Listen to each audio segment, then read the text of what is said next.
बिस्मिल्लाहिर्रहमानिर्रहीम अस्सलाम वालेकुम। क्या हाल है आप सबके। आज मैं बनाने जा रही हूँ टमाटर की इंस्टेंट चटनी। यकीन करें आपके घर में सालन नहीं है या बनाने का मूड नहीं है तो इस चटनी से रोटी चपाती या फिर पराठा खाएं, खाकर मज़ा आ जाएगा। रेसिपी बनाएं, इंशाल्लाह ये आपको बहुत अच्छी लगेगी। तो चलें फिर जल्दी से रेसिपी स्टार्ट कर लेते हैं। तो टेस्टी और जायकेदार टमाटर की चटनी या टमाटर का रायता बनाने के लिए तो सबसे पहले यहाँ पर मैंने ले लिए जी आधा किलो मेरे पास टमाटर हैं। खूब अच्छे लाल वाले टमाटर लेने हैं। इस तरह ऊपर वाला टोप निकाल दें और दो हिस्सों में इनको काट लें इस तरह से। इसके साथ ही मैंने यहाँ पर कुछ सब्जियों का इस्तेमाल किया है। एक बिल्कुल छोटे साइज का मैंने खीरा लिया है, बिल्कुल बारीक चॉप करेंगे। इसके साथ ही बिल्कुल एक मुट्ठी मैंने ले लिया है धनिया, एक मुट्ठी मैंने पुदीना ले लिया, इसको भी बिल्कुल बारीक मैंने चॉप कर लिया। 2 से 3 हरी मिर्चें लें, इनको भी बारीक कटिंग करें। एक नॉर्मल साइज़ का मैंने प्याज लिया है, इसको भी बिल्कुल बारीक चॉप कर लिया है।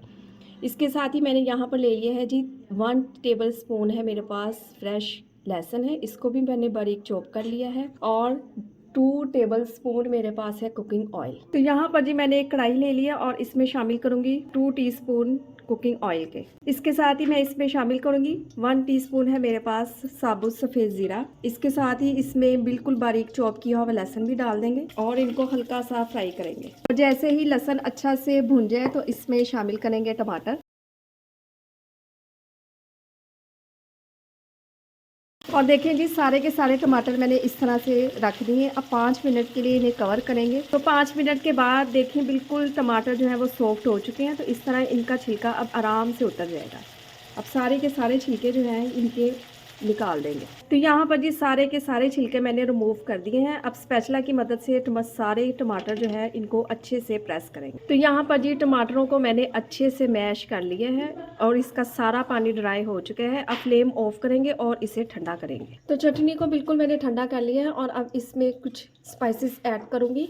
1/4 टीस्पून इसमें डाल दूंगी नमक, 1/4 टीस्पून इसमें डाल दूंगी काला नमक। तो टोटल 1/2 टीस्पून मैंने इसमें नमक ऐड किया है। इसके साथ ही 1/2 टीस्पून इसमें डाल दूंगी चिली फ्लेक्स। चले जी अब इसमें ऐड करेंगे सब्जियां जो अभी हमने काट के रखी हुई थी। खीरा डाल देंगे, प्याज, धनिया, पुदीना और हरी मिर्ची। चलें जी अब सारी चीज़ों को अच्छे से मिक्स करेंगे। ये बहुत टेस्टी चटनी बनकर तैयार होती है। आप इन्हें दाल चावल के साथ इंजॉय करें, यकीन करें खाकर मज़ा आ जाएगा। तो मज़ेदार झटपट आसान सी चटनी हमारी एकदम से डन है। रेसिपी बनाएं और अपना फीडबैक लाजमी दें। अपना बहुत सारा ख्याल रखें, मुझे अपनी दुआओं में याद रखें।